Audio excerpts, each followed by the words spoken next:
ఇలా ఎండిపోయిన నిమ్మకాయల్ని మనం పడేయకుండా వీటితో ఫ్లాస్కులు, లైటర్స్ అవన్నీ శుభ్రం చేసుకోవచ్చండి. అది ఎలాగో నేను మీకు ఇప్పుడు చూపిస్తాను.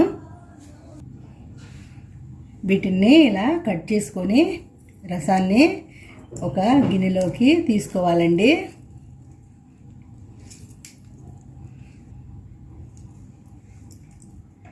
ఇలాగే మిగతా వాటిని కూడా రసం తీసుకుందామండి.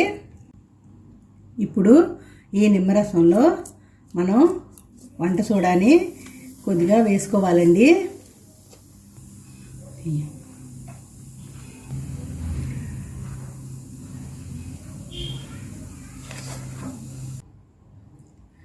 ఈ లైటరు మనం యూజ్ చేసుకునేటప్పుడు తడి చేతులతో అలాగా మనం దీన్ని పట్టుకుంటూ ఉంటాం కదండి. ఈ ఆయిల్ జిడ్డు ఇదంతా పేరుకొని ఇలా నల్లగా అయింది కదండి. ఇందాక ఈ కట్ చేసి కలిపి పెట్టుకున్న ఈ నిమ్మరసం వంట సోడాని దీన్ని ఇప్పుడు యూజ్ చేసి ఈ లైటర్ని మనము ఎలా క్లీన్ చేసుకోవచ్చో నేను మీకు ఇప్పుడు చూపిస్తానండి.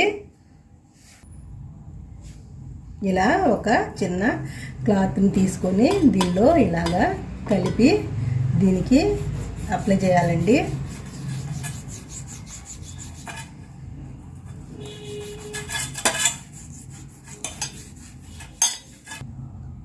దీన్ని ఇలా అన్ని వైపులా మనం అప్లై చేసుకొని ఇలా గట్టిగా మనం దీన్ని రుద్దుకోవాలండి. ఇప్పుడు ఈ లైటర్ని మనము ఒక గ్లాసులో కానీ ఏదైనా గిన్నెలో ఇలాగా పెట్టేసి ఒక 10 నిమిషాలు పక్కన పెట్టాలండి.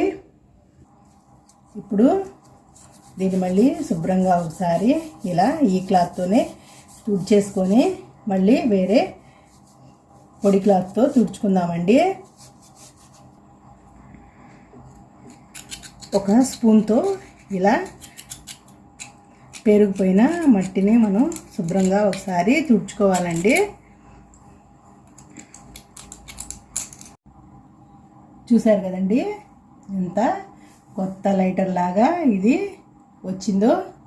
మీకు గనక ఈ వీడియో నచ్చినట్లయితే లైక్ చేయండి, మీ ఫ్రెండ్స్కి షేర్ చేయండి. తప్పకుండా మన సిరి ఇంటి రుచులు ఛానల్ని సబ్స్క్రైబ్ చేసుకోండి.